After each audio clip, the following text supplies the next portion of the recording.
Yeah, so after the show, on Live PD, in the beginning it was Friday and Saturday. We'd hang around and have cocktails and pizza that they would have up there for us. But then it turned into an every Friday thing. And obviously that was my first stint in television.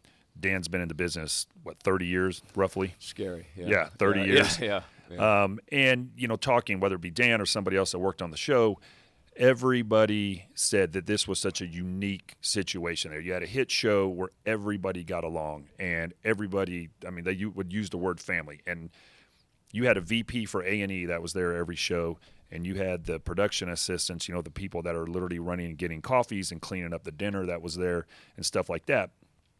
Everybody knew each other, got along. There was, 80 people probably there a night, maybe at that show, 100. There were a lot of people that were involved in making the show.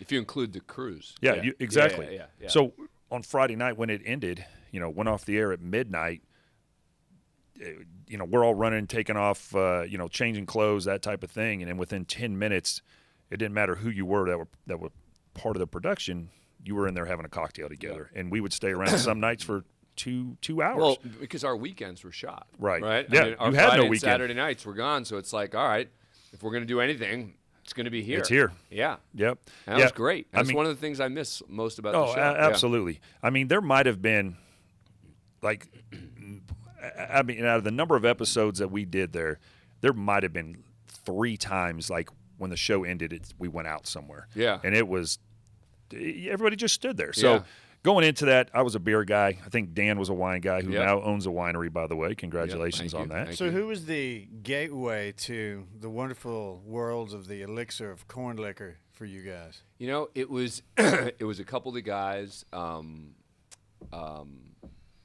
was one of the audio guys. Yeah. But because they used to do their own. They had their own room. Yeah. So basically, what would happen initially was the whole audio team had their own. We had a wine thing and some food and stuff, and these guys would all sit in there having bourbon. And so we were at some point, we're like, hey, why are we not doing, why aren't you guys coming out and this and that? And so eventually they did, and Zito was into bourbon, the executive producer of the show. Gonzo was into bourbon. And so the same way that I was bringing wines every night for people to try and stuff, people started bringing bourbons. And other people started bringing wines. And then we started just doing wines and bourbon every night. And, I'd always swore that I wasn't going to drink any other liquor other than wine. And here you are. And here I am, having crossed that line many, many times. Many times. Yeah. It's a wonderful other side of the line to be on. Yeah. But there are similarities. It's got the layers of flavor and you can really spend a lot of time geeking out about it in the same way people in the wine world do. Absolutely. With that said, you actually do a aggregate site as well, correct? Yeah, Whiskey Raiders. So Raiders, R-A-I-D. Get it? Raiders and Raiders. Yeah. So it's it's a site that takes the reviews from the various whiskey blogs and turns them into a number or a grade, and then takes them all and spits out one number. So the reason I did it was because when I got into whiskey, I was thinking they don't have what I have in wine, right? In wine, I can go to one place and see, okay, these guys gave it this, okay. Because, there's 3 or 4 wine places I want to see what they say about it. In whiskey, there was no place to do that, to go and say, what are these different places saying about it? And that was the idea behind Whiskey Raiders.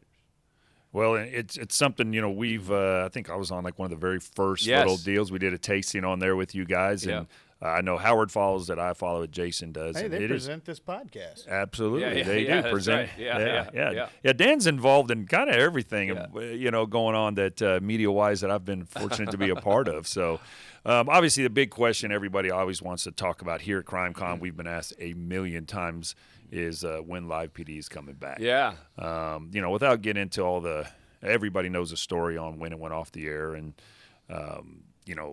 you yourself being the face of the show and still obviously as active, as you are multiple times a day out doing media stuff.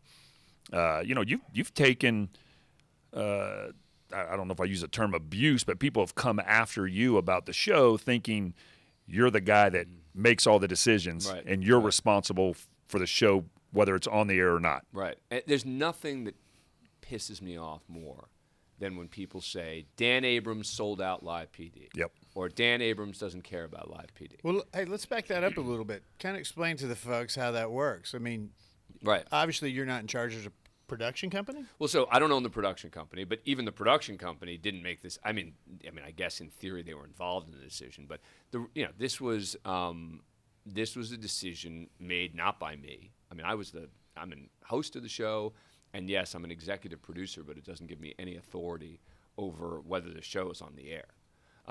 What I've been doing since is taking a lot of incoming from people saying, "Hey, what happened to Live PD?"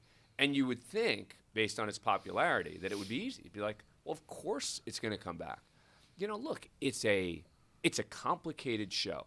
Putting aside the politics and all that stuff for a minute, it's a complicated show to do. If it wasn't complicated, I'd put it on Law and Crime. You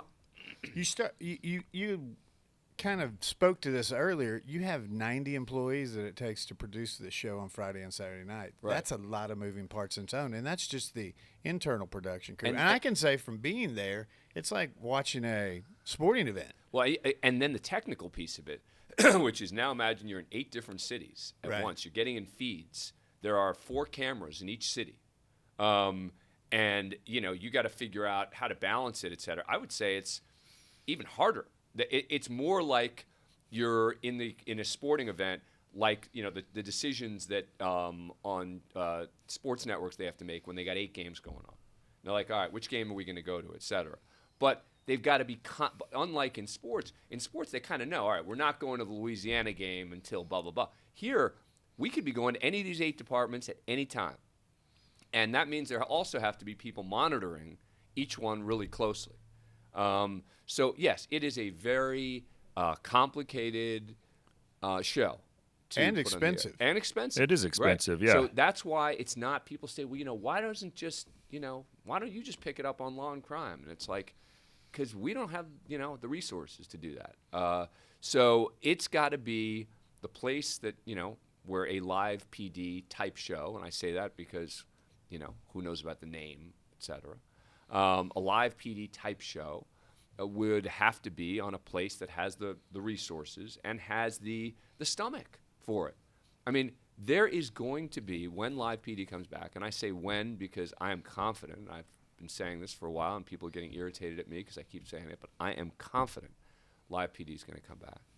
And when it does, there are going to be a lot of people who are going to say, oh my goodness, this is awful.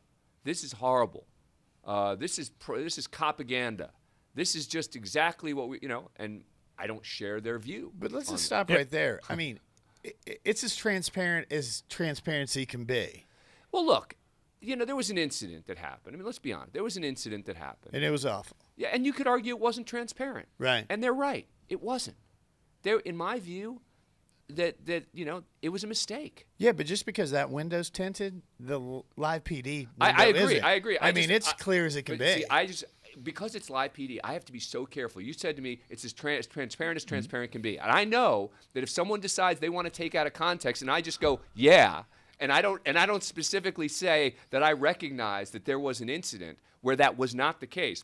And by the way, I didn't even know that it happened at the time. Sean didn't know it had happened at the time. We didn't know anything about it. So you could argue even internally there was a lack of transparency. Sure. So that's why, because it's Live PD and everything can be nuclear about this, I got to pick my words carefully. So I can't just nod and go, yeah, it's as transparent can be. But, that incident, and well documented, the media's covered it and things like that. It's something going forward. When the show comes back, It won't happen again. It won't happen again. No. Yeah, I mean, it was. I don't want to use the word a lesson, Yeah. but people that involved, lawyers, the production company, and so forth, they're like, hey, man, we this was a mistake. Yeah. Not going to happen.